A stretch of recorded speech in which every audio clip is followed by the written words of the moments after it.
In the household of the Duke of Calderleigh, a governess was permitted exactly two kinds of speech: the kind required to answer a question that had already been put to her, and no kind at all. It was a rule set down in Mrs. Araminta Locksley's own careful hand the week she took the keys of that house, framed to the staff as an old and dignified custom rather than the invention it plainly was, and enforced with a precision that suggested its author took genuine satisfaction in watching it obeyed. It bound the governess entirely. It did not bind the Duke, and so, for 311 mornings running, before any bell had rung, and before any question had been put to her at all, Dominic Selwyn, 7th Duke of Calderleigh, crossed the length of his own breakfast room and spoke to Miss Frances Quill first. It was, on its face, a small defiance. A man of considerable rank, observing an ordinary courtesy toward a woman his own household had gone to some trouble to render voiceless. But small defiances, repeated daily and without fail through illness, weather, grief, and the ordinary erosions of a difficult year, have a way of becoming something else entirely. What Mrs. Locksley did not yet understand, on the winter morning this account properly begins, was that her rule had not silenced the governess at all. It had simply taught the household to listen every single day, for the exact moment the Duke chose to break it. Frances Quill had come to Calderleigh Hall 11 months earlier with 2 trunks, a letter of character from a rectory in Somerset, and a silence so well practiced it had ceased, by then, to feel like a hardship. She had learned it early, in a household not unlike this one, from a father who had taught her that the surest way to survive an accusation was never to have given anyone cause to make one, a lesson that had failed him utterly in the end, though it would be some months yet before the Duke of Calderleigh learned why. She had been interviewed for the position of governess to the Duke's only son by Mrs. Locksley herself, in a small parlour off the estate office, and it was during that interview, while Mrs. Locksley consulted a household ledger open on the desk between them to confirm the terms of the post, that Frances first demonstrated, silently, and to no audience but her own private notice, the particular gift that would, in time, matter a great deal more than her needlework or her Latin. Her eye caught a column of figures upside down across the desk, a sum carried forward from the previous page, and stilled on it the way a musician's ear stills on a note, struck a half-tone flat. The total did not agree with its parts. She said nothing. She had not been asked, and even had the rule not yet existed to forbid it. 11 months in service to households like this one had already taught her that a governess who corrected her employer's arithmetic, uninvited, rarely kept her position long enough to matter. "You'll observe the custom of this house," Mrs. Locksley said, closing the ledger without appearing to have noticed anything amiss in it, "which is that you do not address His Grace, myself, or any visitor to this house, unless first addressed. It is not intended as an unkindness, Miss Quill. It is intended as clarity. A governess occupies a position neither family nor service, and households run smoothest when no one is left uncertain which she is." "I understand," Frances said, because she had been asked, in effect, whether she did. "I doubt you do, not yet," Mrs. Locksley said, not unkindly. "But you will. Most do, within a fortnight." She met the Duke for the first time 2 days later, in the doorway of the schoolroom, where she had gone to inspect the shelves of books left by governesses before her, and where she found instead a tall, unhurried man of perhaps 35, crouched at eye level with a small boy, who was explaining, at some length and with total seriousness, why the wooden ship on the windowsill required a second mast it did not currently possess. "This is Miss Quill," the boy said, before anyone had introduced her, in the unbothered manner of a 7-year-old to whom household rules about who might speak first had simply never been explained. "She's come to teach me sums, Papa," and I've told her I already know them. Have you? The Duke said, straightening, and turned to find Frances still standing in the doorway, with the particular stillness of a woman waiting to be given leave to exist in a room. He looked at her a moment, not unkindly, but with the attention of a man taking an accurate first measurement of something he suspected he would be living alongside for some time, and said, "Good morning, Miss Quill. I trust the journey from Somerset wasn't unkind to you." "It was not unkind at all, Your Grace." "Thank you," she said, and only when the words were out did she understand what he had done. Deliberately, and without any apparent effort, he had spoken first, so that she might speak at all. She did not think much of it, that first morning. A man might greet a new servant once, out of ordinary manners, without the gesture meaning anything beyond itself. But the following morning he did it again, a brief, "Good morning, Miss Quill," delivered across the breakfast room before she had so much as poured her tea, and the morning after that, and the one after that, through a week of rain so relentless that half the household stopped bothering with courtesies at all, and Frances began, slowly, to understand that she was witnessing not a habit, but a policy, quietly and privately enforced by exactly one person in a house otherwise governed by Mrs. Locksley's rule. She never asked him why. It would have required speaking first, and besides, she suspected, correctly, though she would not have the confirmation of it for some months, that he would not have answered plainly even if she had. Dominic Selwyn was not a man who explained his kindnesses. He performed them, quietly and consistently, and left other people to draw whatever conclusions they were equipped to draw. What he understood, and what he had never once said aloud to a soul in that house, was this. His wife had died 3 winters past. In the same month their son turned 4, and in the wreckage of that year he had let Mrs. Locksley, his late wife's aunt, a woman of excellent connections and reduced means who had arrived to help and simply never left, assume rather more authority over Calderleigh than he had ever formally granted her. He had been too grieved, that first year, to notice how thoroughly the house had reorganized itself around her governance, and too proud, every year since, to admit how much ground he had lost, without ever having consciously ceded it. The rule about governesses and unrequested speech was one of a dozen small ordinances Mrs. Locksley had instituted in his absence of attention, and he had let it stand, for the same reason he had let a great many things stand, because contesting it would have required him to notice, out loud, how far his own house had drifted from his hand. Speaking to Miss Quill first, every morning, cost him nothing and reversed nothing. It was simply the one corner of the arrangement he had found himself unwilling to leave entirely to Mrs. Locksley's authorship. Mrs. Araminta Locksley had arrived at Calderleigh Hall in the black weeks after her niece's death, carrying 2 obligations she considered equally sacred. The raising of a motherless boy in a manner his late mother would have approved, and the restoration, by whatever means the position afforded her, of a comfort she had been made to do without since her own husband's improvident death had left her a widow of good family and thin income, dependent on the charity of relations who had never once let her forget the dependency. Calderleigh had given her, for the first time in 11 years, a household to command, a name that opened doors, and, she had come to believe, in the unhurried accounting she performed alone in her rooms at night, a debt owed her that no one else in the house seemed prepared to acknowledge, let alone repay.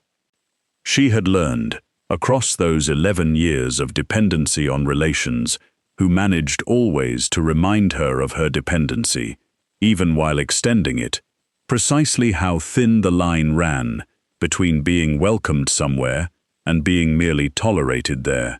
And she had resolved, arriving at Calderleigh in her black weeds with her modest trunk and her niece's future already forming in her mind, that she would not spend a second widowhood on the wrong side of that line if there was any honest or dishonest means available to prevent it. She had a niece of her own, Selina, 19, and pretty, and entirely unaware of the calculations being made on her behalf, whom Mrs. Locksley had begun, over the past year, to invite to Calderleigh with increasing frequency and increasingly transparent purpose. A duke 3 years widowed, with an heir already provided and a household that ran, by outward appearance, with perfect order, was not so very far from ready to marry again. And if he married again into a family that already owed its position in that house to Mrs. Locksley's management, then Mrs. Locksley's position there would cease to be a matter of grace, and become, instead, a matter of family. It was not, she told herself, an unreasonable ambition. It was, if anything, the only sensible provision available to a woman in her circumstances, and she pursued it with the same meticulous attention she brought to the estate's ledgers, which she had also, over 3 years, quietly and gradually made her own. The ledgers were the part she did not examine too closely, even in the private honesty of her own late-night accounting. What had begun, in the first grieving year, as simple oversight of household expenses while the Duke was too wrecked to attend to them himself, had become, by increments so small she could point to no single dishonest day, a standing arrangement with the estate's land steward, Mr. Corwin Bassett, by which rents collected were recorded a shade below what tenants actually paid. Timber sold from the home wood was invoiced through a second, private account, and the difference, modest at first, considerable by now, settled quietly into funds that belonged, on paper, to no one in particular, and in practice, to Mrs. Locksley and Mr. Bassett in a proportion they had never troubled to write down. A governess with a sharp eye for figures was, in that light, not merely an inconvenience to a marriage scheme. She was a hazard to something a good deal harder to survive discovery of. The first sign of trouble arrived on an evening in early spring, though Frances would not learn of its true origin for weeks, and the household at large would never learn of it at all. Mrs. Locksley climbed the back stair to the governess's small room alone, after the house had settled for the night, carrying in her sleeve a silver vinaigrette that had belonged to the late Duchess and now, by rights, belonged to no one in particular, since it had sat forgotten in a drawer of the morning room for the better part of 3 years. She let herself into the room with a pass-key she was not strictly entitled to, and tucked the vinaigrette into the lining of Frances Quill's second trunk, beneath a folded shawl, where it would sit undisturbed and undiscovered for as long as Mrs. Locksley judged useful and be produced, when the moment required it, as proof of exactly the kind of pilfering a household ought to have expected from a governess of uncertain background. She did this without haste, and without any visible discomfort. The way a woman performs a household task, she has fully persuaded herself, is not merely necessary, but virtuous. If the girl grew too comfortable in this house, too familiar with its master, too observant of its books, too settled in a position that gave her, daily, the one privilege Mrs. Locksley's own rule was meant to deny her, then the means to remove her, cleanly and without any appearance of malice, ought to be close at hand and ready. Mrs. Locksley had learned, across 11 years of dependency, that reputations were the cheapest currency available to a woman without money of her own, and she did not intend to be caught unprepared for want of one small piece of silver in the right trunk at the right hour. She wrote, that same night, a second thing, a brief, unsigned note to a cousin of the Duke's in London, a woman known for the efficient circulation of gossip, observing only that the new governess at Calderleigh seemed to have secured a remarkable degree of the Duke's personal attention for a servant of her station, and that his late wife's family had noticed it with some concern. She sealed it without her own hand anywhere upon it, and gave it to a groom bound for the London coach the following morning, and returned to her own rooms with the particular, satisfied calm of a woman who has planted something she expects, eventually, to harvest. The letter did its work slowly, the way rumour always does, arriving back at Calderleigh, not as an accusation anyone could point to, but as a subtle change in the temperature of certain rooms. A pause before the housekeeper answered Frances's ordinary requests. A look exchanged between two parlour maids when the Duke's habitual morning greeting carried a beat longer than usual. A visiting cousin's pointed remark, delivered at dinner in a voice calculated to be overheard, about how very attentive His Grace had become to his son's education of late. Dominic noticed the change before he understood its source, in the particular way a man notices weather shifting before he can name the front that caused it. He noticed, too, that Frances had grown quieter in company than even the household's rule required, not merely observing the letter of it, but retreating a half-step further than necessary, as though bracing against something she had not named to him and did not intend to. He found her in the schoolroom on a wet afternoon, correcting Barnaby's sums while the boy dozed against her arm, worn out from a morning spent chasing something imaginary through the orchard, and he stood in the doorway a moment before she noticed him, watching the unhurried, exact way she moved her pencil down a column of figures the boy had gotten wrong 3 times and would, from the patient set of her mouth, apparently be permitted to get wrong a 4th. "Good afternoon, Miss Quill," he said, and she looked up, and something in her face, a fraction too controlled, a fraction too ready for the sentence to be an accusation rather than a greeting, told him plainly enough that whatever had shifted in his house this fortnight, it had touched her more directly than it had touched him. "Good afternoon, Your Grace. I understand there has been some talk," he said, choosing the words with the deliberate care of a man who had learned, across 3 widowed years, that clumsy honesty could do as much damage as a lie. "I don't propose to ask you to account for talk you did not originate. I propose only to tell you that I've heard it, and that I don't credit it, and that you needn't carry it alone as though I hadn't." It was, Frances thought, the closest anyone in that house had come to speaking to her as though her good name were a thing worth actively defending, rather than merely not actively destroying, and she felt the words land somewhere she had spent a long time keeping carefully sealed. "Thank you, Your Grace," she said, and then, because 11 months of silence had not entirely burned the honesty out of her, "I confess, I don't know its source, only that it exists. Nor do I, yet," he said, and something in the way he said "yet" told her he intended to. It was 3 weeks later, on an ordinary Tuesday given over to arithmetic, that Frances found the thread that would eventually unmake the whole quiet arrangement Mrs. Locksley had spent 3 years building, though she did not recognize it as such in the moment. She had set Barnaby a lesson in simple addition, using, at his own insistent request, real figures copied from an old household account book he had found interesting purely because it involved his father's name, and therefore, in the boy's estimation, ships and horses and other matters of consequence.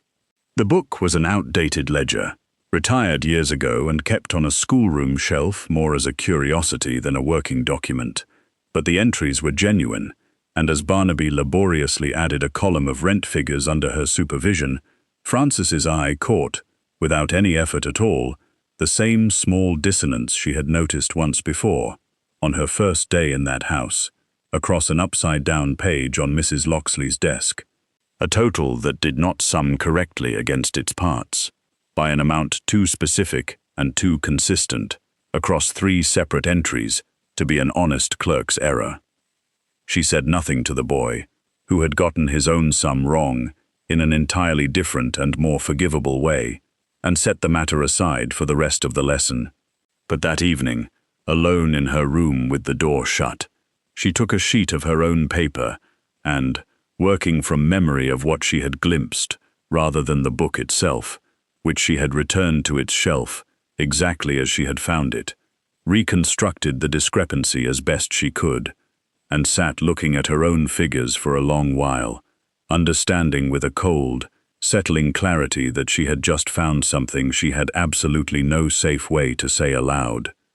She carried the knowledge for 11 days, before she found a way to share it that did not require her to accuse anyone of anything, which was, in the end, the Duke himself who made the opening, not by asking her a direct question about the household's accounts, which he had no reason yet to suspect needed asking, but by mentioning, over one of their unremarkable morning exchanges, that he intended that week to review the estate's books himself for the first time in some years, having let the habit lapse since his wife's death, and finding, of late, an unaccountable itch to take the reins of his own house back into his hands. "If it would not overstep, Your Grace," Frances said, and stopped, because it would overstep, by the letter of the household's own rule, and she had not yet decided whether she cared. "You have leave to overstep," he said, watching her with the particular attentiveness he had begun, over recent weeks, to direct at her more often than strictly required by courtesy. "Go on. There is an old ledger in the schoolroom, retired, I believe, some years past, that I used this fortnight as a lesson book. I did not go looking for anything, Your Grace, and I would not have you think I did. But 3 of its entries do not sum correctly against their own parts, and the discrepancy runs the same small direction each time, which struck me as unlikely to be accident." He was quiet a long moment, and she watched him do the same private arithmetic she had done alone in her room 11 nights before, watched him arrive, by a shorter and more painful route than her own, at the same uncomfortable place. "Show me," he said finally, and it was not, this time, an ordinary morning greeting at all. What followed, over the following fortnight, was not confession, but corroboration. A quiet, careful gathering of small proofs, conducted almost entirely after the household had gone to bed, in a locked estate office, between a duke relearning ledgers he had once known well, and a governess whose particular gift, it turned out, was not merely noticing where a column failed to sum, but understanding, with an instinct sharpened by a childhood she had not yet fully explained, exactly what kind of hand tended to produce that specific, disciplined sort of small dishonesty. It was on one of those late evenings, the fire burned low, and Barnaby long asleep upstairs, that Frances told him about her father, not because the moment demanded it, but because the accumulating weight of sitting across a desk from a man, patiently untangling exactly the kind of fraud that had once destroyed her own family, had become, finally, too heavy to carry silently. "My father kept the accounts for a parish school in Somerset," she said, not looking up from the column of figures in front of her. "Subscription funds, mostly. Money given by families of means for the education of children, whose own families had none. He kept them scrupulously.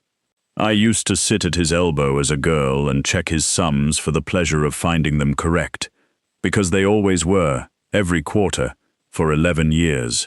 She paused, and he did not fill the silence, which she understood, without being told, was its own kind of courtesy. In the 12th year, the school's board discovered a shortfall they could not otherwise explain, and rather than look at the man who had actually kept the funds after my father's records were handed off to a new bursar, they looked at the man whose name was on 11 years of untroubled ledgers, and found it easier to believe the honest man had finally slipped than that the new one had begun dishonest.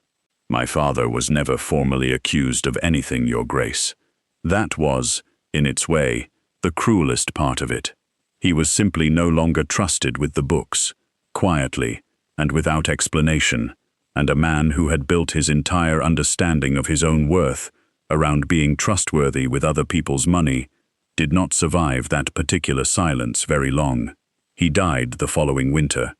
I have never entirely decided whether it was his heart or simply his will that gave out first. And the rule of this house," Dominic said quietly, understanding arriving in him all at once, "the one that forbids you to speak first, is not so very different from what killed him," she said, and it was the first time she had said the thing plainly to anyone since arriving at Calderleigh. A silence a person is not permitted to break, no matter what they know, no matter what is being done in the very room where they are required to stand mute. I have had a great deal of practice at it, Your Grace. I did not expect to mind it here as much as I have. He said nothing for a long moment, and when he spoke again, his voice had changed register entirely, dropped into something she had not yet heard from him. Not the careful courtesy of a duke to his son's governess, but something plainer and more exposed. I let that rule stand because I could not, for a long while after my wife died, bear to notice how much of my own house I had let slip out of my hands. Mrs. Locksley did not ask my leave for it. I simply failed to withhold it, which amounts to the same permission in the end, whatever I told myself at the time. I am sorry for it, Miss Quill. I am sorry for a good many corners of this house I have let go unexamined these 3 years, and I begin to suspect this ledger is only the largest of them. The alliance that formed between them that night was never spoken aloud as a bargain, though it functioned, in every practical sense, exactly like one. She would continue, quietly and without any outward change in her conduct, to note whatever small irregularities crossed her attention in the ordinary course of her days in that house, and he would use his own authority, discreetly and at a time of his own choosing, to have the whole of the estate's accounts examined by someone whose judgment neither of them had any private stake in doubting. He named, that same evening, the family solicitor in the market town of Elmsbury, a Mr. Pettigrew, who had handled Calderleigh's legal affairs since before Dominic's own father had held the title, and proposed that the 3 of them, himself, Barnaby, for whom the trip could be dressed as an ordinary outing, and Frances, whose presence would draw no particular notice from a household long accustomed to seeing the governess accompany her charge, travel to Elmsbury within the fortnight, under cover of nothing more alarming than a visit to the boy's dentist and a call upon an old family friend. "You need not come if it troubles you," he said, watching her weigh something behind her carefully composed expression. "I can carry the matter to Pettigrew myself." "I would rather come, Your Grace," she said, "if only because I have grown tired, this past fortnight, of knowing things I am not permitted to say in the rooms where they matter. I should like, for once, to be present when a truth is finally spoken, instead of merely carried. The days between that late-night confession and the planned journey to Elmsbury passed with a new, unguarded ease that neither of them named aloud, but both noticed. Dominic took to lingering in the schoolroom some afternoons, rather than retreating to his own study, ostensibly to satisfy himself of his son's progress in Latin, though Frances suspected, watching him find increasingly thin pretexts to remain, that the lessons themselves had ceased to be the point some while ago. "You needn't invent reasons to sit here, Your Grace," she said one such afternoon, not unkindly, while Barnaby laboured over a translation exercise at the far end of the room. "I shan't think it improper if you simply say you'd rather not be alone with your own correspondence today." "Is that so very transparent? Only to a woman who has spent a great many years learning to read what people don't say aloud," she said. "It is, I confess, a rather more pleasant thing to notice than the things I generally learn that way." He laughed at that, an easy, unguarded sound she had not often heard from him before that spring, and settled into the chair by the window with no further pretense of correspondence at all, and the 2 of them sat through the remainder of the lesson in a silence that had, by then, stopped feeling like the silence Mrs. Locksley's rule had once required of her, and started feeling instead like the particular, comfortable quiet shared by 2 people who no longer needed every minute filled with words to feel understood by each other. Mrs. Locksley learned of the planned journey to Elmsbury 3 days before it was meant to take place, from a housemaid who mentioned it in passing as ordinary domestic scheduling, entirely unaware that the words she was relaying, "His Grace means to call on Mr. Pettigrew while he's in town, and take the governess and Master Barnaby along," landed in Mrs. Locksley's ears like the striking of a clock she had spent 3 years quietly hoping would never sound. She did not panic visibly. She had spent too many years cultivating an appearance of unshakable composure to abandon it now, at the precise moment it mattered most to maintain. But she sent for Corwin Bassett that same afternoon, under the ordinary pretext of a discussion about the spring timber accounts, and closed the estate office door behind him with a care that told him, before either of them had spoken a word, that this was not going to be an ordinary conversation. "He means to call on Pettigrew," she said, without preamble, "and there is no reasonable account of that visit I can construct in my own head that does not end with our books in a solicitor's hands within the fortnight." Bassett, a broad-weathered man who had managed Calderleigh's tenant lands for 9 years, and had, in the last 3 of them, allowed himself to be drawn deeper into Mrs. Locksley's arrangement than his own cautious nature would ordinarily have permitted, went very still. "Then it ends," he said, "for both of us. There's no version of a solicitor's audit that leaves either of our necks clear, Mrs. Locksley, and you know that better than I do." "It need not end at all," she said, "if the journey to Elmsbury simply does not arrive." He looked at her a long moment, and something passed across his broad, unremarkable face that was not quite refusal and not quite agreement, but the particular, terrible arithmetic of a man calculating which fear frightened him more. "You're not talking about a delay," he said finally. "I am talking," Mrs. Locksley said, in the same level, reasonable voice she had used for 3 years to describe rents and timber and the proper management of a motherless boy's household, "about a carriage axle that fails on the Scarp Road, in a manner no one examining it afterward could call anything but misfortune, at a time inconvenient enough to postpone the whole errand by several weeks, while His Grace attends to more pressing matters than his solicitor. No one need be badly hurt, Corwin, if the thing is done with care. A shaken party, a delayed visit, time enough for us to set our own account square before anyone else's eyes are on it."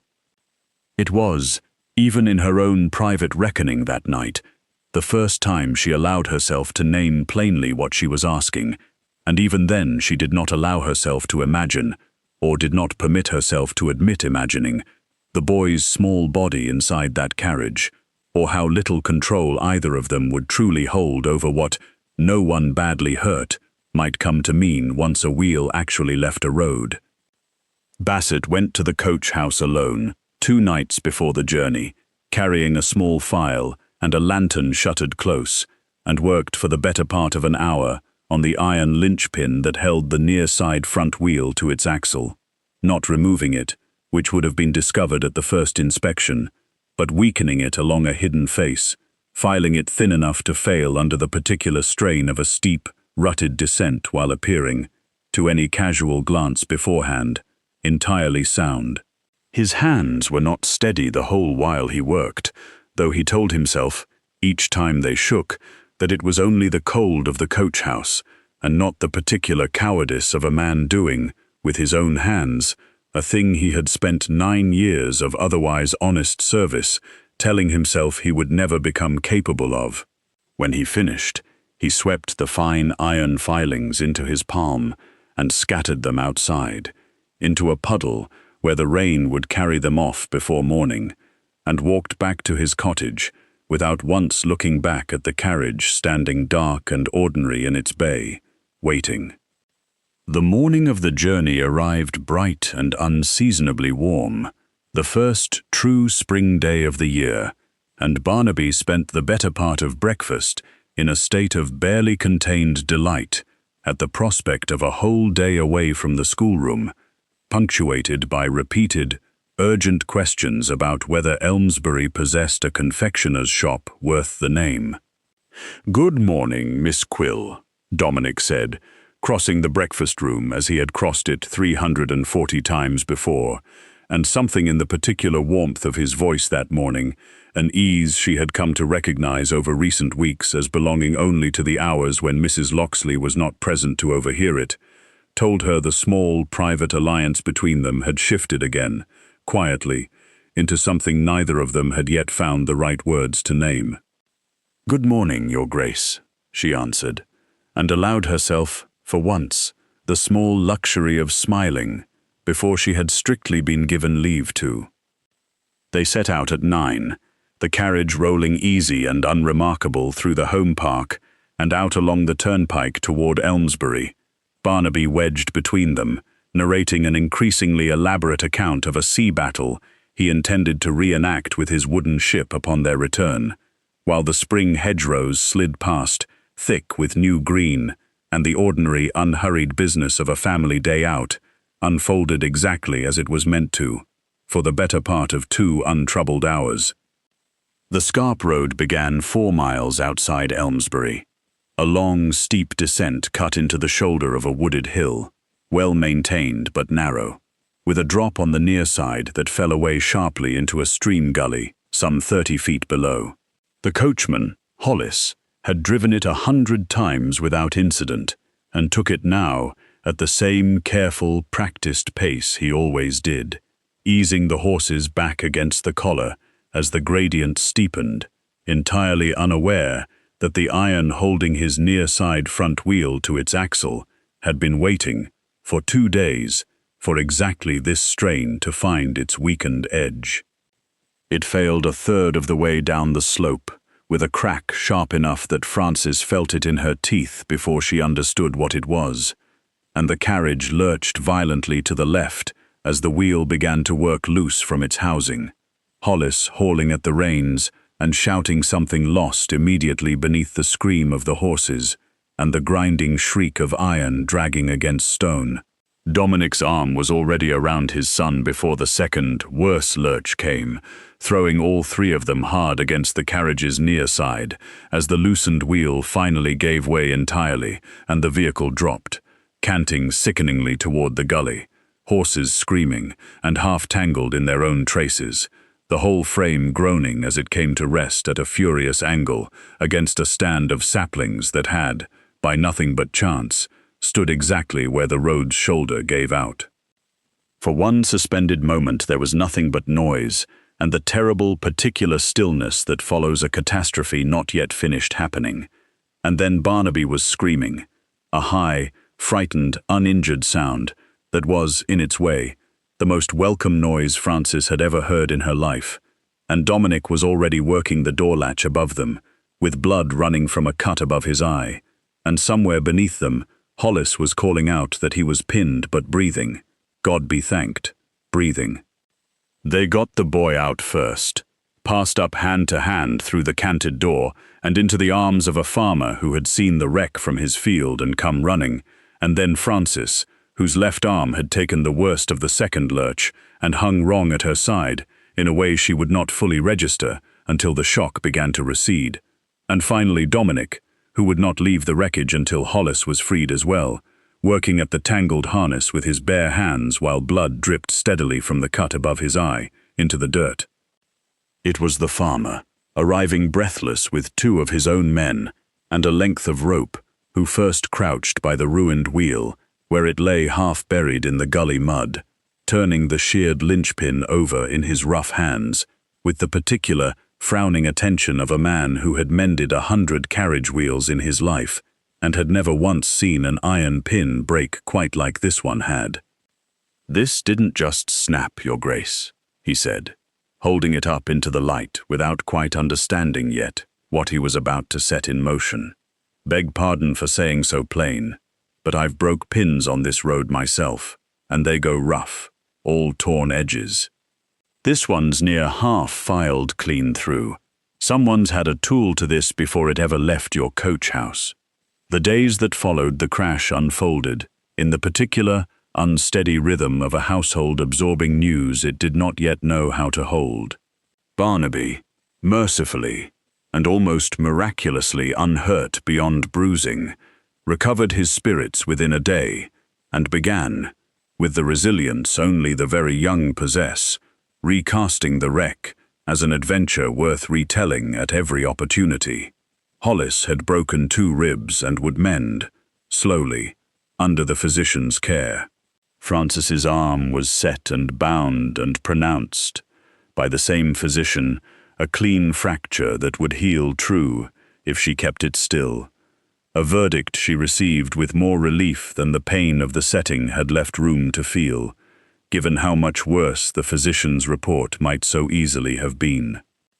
Dominic himself carried the cut above his eye like a small, visible reminder of how narrowly the day had gone otherwise, and beneath the physical injury carried something harder to set right.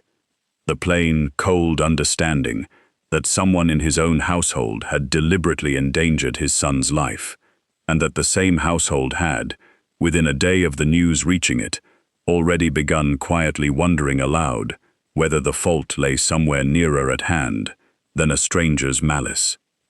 "There's talk in the kitchens," his old housekeeper told him reluctantly on the second evening, "that it was Miss Quill's notion to take that road at all, Your Grace, and that a governess so eager to accompany the family on private errands oughtn't be surprised if people start asking why." It was, he understood at once, precisely the shape of accusation Mrs. Locksley's earlier anonymous letter had been laying groundwork for months in advance. A groundwork he had not recognized as groundwork until this moment, when the crop it had been planted to produce finally showed itself above the soil. He said nothing of his suspicion to the housekeeper. He simply thanked her for the information and went that same night to find the farmer who had pulled the sheared linchpin from the gully mud and asked him, plainly, whether he would be willing to say the same thing again in front of a man with the authority to act on it. The wheelwright Dominic sent for was a man named Tozer, established in Elmsbury for 30 years, and known, by long reputation, as the most exacting judge of iron and wood for 2 counties in any direction. He examined the sheared pin in the estate office 2 days later, under lamplight, turning it slowly beneath a glass while Dominic, Frances, her arm still bound, seated because standing tired her more than she cared to admit, and Mr. Pettigrew, the solicitor, summoned now for reasons rather graver than the original errand had intended, watched in silence. "A natural break in old iron goes ragged, Your Grace, torn along the grain, rough on both faces," Tozer said finally, setting the pin down on a square of clean paper as though it were evidence in a courtroom, which, within days, it would in fact become. "This one's smooth on 3/4 of its face, and ragged only where the last quarter finally gave under strain, which tells me plain as printing that 3/4 of that pin was cut through deliberate, with a fine file, before it ever left the coach house, and the last quarter was left just thick enough to hold until a proper strain found it. I'll say this to any magistrate who asks me, and I'll say it under oath if it's wanted. This was made to fail, and made to fail on a particular road, at a particular strain. It wasn't chance, and it wasn't old iron giving up its age. Someone did this with their own 2 hands, and meant exactly what happened to happen." Dominic found Frances alone in the small parlor off the schoolroom the evening after the crash, her bound arm resting carefully in her lap, staring at nothing in particular, with the specific, hollowed stillness of a person still catching up, hour by hour, with how narrowly a day had gone otherwise. "You should be resting," he said, though he made no move to leave, only crossed the room and sat, unbidden, in the chair beside her. "I have been resting. I find rest leaves rather too much room for my own thoughts, Your Grace, and my thoughts this evening are not especially good company." She looked down at her bound arm. "I keep returning to the sound of it, the crack, before any of us understood what it meant. I don't believe I shall forget that sound as long as I live." "Nor I." He was quiet a moment, and when he spoke again, his voice had none of its usual careful composure in it. "I have buried a wife, Frances, I did not think, until yesterday afternoon on that road, that I understood yet what it would be to nearly bury my son as well, in the same breath as very nearly losing you. I find I am considerably more frightened in the looking back on it than I permitted myself to be in the moment itself, when there was still something useful to do with my hands. You did a great deal with your hands yesterday. Hollis is alive because of it.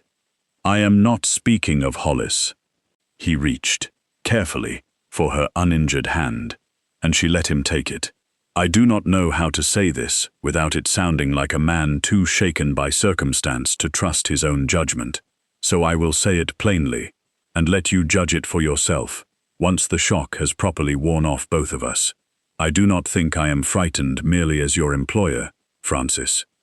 I think I have not been merely your employer in my own private thoughts for some months now, and yesterday made a coward's argument for saying so, before either of us has any further cause to regret the silence. She did not answer that immediately. The shock of the day still sat too close beneath her composure for any answer to arrive fully formed, but she did not withdraw her hand either, and they sat together in the quiet parlor a long while, saying little else, needing, for once, no further words to understand exactly where they had arrived. It was Frances, 2 evenings later, working alone with Mr. Pettigrew in the estate office, while Dominic sat with his son upstairs, who found the second thread, not iron this time, but ink. Pettigrew had brought with him, at Dominic's earlier request, a full year of the estate's correspondence and account corrections, gathered so that a proper solicitor's eye might trace the pattern Frances had first noticed in an outdated schoolroom ledger, and it was in laying that correspondence side by side that she noticed what months of careful, disciplined dishonesty had apparently not accounted for. That the same small, distinctive correction, a figure crossed through once, cleanly, and rewritten a shade lower, in a narrow, forward-leaning hand, appeared not only in the estate ledgers but in the margin of an entirely unrelated household letter, one Mrs. Locksley had written and signed in her own name to a linen draper in Elmsbury the previous autumn, correcting an order total in exactly the same economical stroke. I don't say this proves the ledgers were falsified by her own hand in every instance, Mr. Pettigrew, Frances said carefully, setting the letter and the ledger page side by side on the desk between them. I am not a handwriting expert, and I would not want to accuse a woman of something a court might later find I had overreached in claiming. But I have spent a great many years watching my own father's careful hand, and I know the particular economy of a person who has learned to correct figures quickly and cleanly because they do it often. This is the same hand, Mr. Pettigrew. I would stake a good deal on it. Pettigrew, who had spent 30 years learning exactly how much weight a court would put on precisely this kind of careful, comparative observation, studied the two documents for a long, silent moment, and then looked up at her with the particular respect of a professional recognizing an equal instinct in an amateur. "It is not proof on its own, Miss Quill," he said, but laid beside a filed linchpin and a land steward with 3 years of unexplained additions to his own savings. It is very much the kind of thread a magistrate knows how to pull. Sir Aubrey Denholm, the county magistrate, arrived at Calderleigh Hall 6 days after the crash, at Dominic's own formal request, and conducted his interviews in the same estate office where the fraud had first been quietly discovered, with a thoroughness that made plain, from the opening hour, that he did not intend to leave without an answer he could stand behind in a court of law. It was Bassett who broke first, as men who act out of frightened obligation rather than genuine conviction very often do, once the wheelwright's account of the filed linchpin was read aloud to him in the presence of a magistrate empowered to see him hanged for it should the boy have died. He wept, in the end, in a way Mrs. Locksley never once permitted herself to, and named her plainly, the ledgers, the timber accounts, the arrangement 3 years in the careful building, and finally, haltingly, the instruction to see that the carriage on the scarp road did not complete its journey. She said no one need be badly hurt, he told the magistrate, his voice breaking on the words, "If the thing was done with care. I have turned that sentence over in my head every hour since, Sir Aubrey, and I cannot any longer tell you I believed it when she said it. I only wanted, God forgive me, to believe it badly enough that I let myself." Mrs. Locksley received the accusation when it was finally laid before her in that same office, with the same composed, level bearing she had maintained across 3 years of quiet theft and one catastrophic act of violence against a child she had, by every outward appearance, helped raise with care. She denied nothing outright, and confirmed nothing outright either, for the better part of an hour, until Sir Aubrey laid before her, without comment, the linen draper's letter and the ledger page side by side, the same narrow, forward-leaning correction visible in both, and asked her, plainly, whether she wished to account for the resemblance herself, or have a handwriting examiner do it for her before the assizes. Something in her composure did not so much break as simply cease, all at once, the way a held breath finally gives out. "I never meant the boy any true harm," she said, very quietly, to no one in particular. "I told myself, every day since, that I had only meant to delay a journey. I have had a great deal of practice, Sir Aubrey, at telling myself precisely the sentence I most needed to hear." Selina Locksley, summoned from her own family's house 2 counties distant, to answer what she knew of the arrangement, arrived white-faced and entirely, visibly unprepared for what she learned in that room, and left it within the hour in tears that Frances, watching from the doorway with her arm still bound, found she could not begrudge her, the particular, bewildered grief of a young woman discovering, all at once, that a beloved aunt's ambitions for her had been built on a foundation she would now spend the rest of her life trying not to be defined by. The formal proceedings that followed, Mrs. Locksley's committal, Bassett's confession, entered as evidence against her. The slow, careful work of Pettigrew's clerks, reconstructing 3 years of falsified accounts into a sum the estate could finally, precisely name, occupied the better part of the following month, and Frances found herself, through most of it, restored to a role she had not held since her first week at Calderleigh, present in every room where the truth was finally, plainly spoken, and no longer required to stand silent in any of them. It was Dominic himself, on the evening the last of the formal statements had been taken and signed, who found her in the schoolroom, where the whole quiet unravelling had first begun, standing at the window, with her bound arm cradled against her, watching the last of the light go gold and then grey over the home park. "I have had the rules struck out," he said, from the doorway, and she turned to find him holding, of all things, the small leather household book in which Mrs. Locksley had first inscribed it, the page in question, folded down at one corner. "Every governess this house employs, from this day forward, may speak whenever she has something worth saying, to whomever she judges it worth saying it to. I should have struck it out, the week I first noticed you standing in doorways, as though you required my permission to have a thought in your own head. I am sorry it took a broken axle and a magistrate to make me do it properly." "You struck out a good deal more than a rule, Your Grace," Frances said, and found, for once, that the words came without any of the old, careful weighing she had once given every sentence, before permitting herself to say it aloud. "Dominic," he said, "I think, after everything this house has put you through, you have earned the right to call me by my name, Frances, if you are willing to use it." He asked her to marry him 3 weeks later, on a morning bright, with the particular clean light that follows a long spell of rain, in the same orchard where Barnaby had once chased something imaginary, while his new governess unpacked her modest trunks for the first time. He did not kneel, and he did not make a long speech of it. He simply took her uninjured hand in both of his, and told her, plainly, that he had spent 11 months learning to listen for the sound of her voice in every room of his house, and did not intend to spend whatever years remained to him learning to live without it.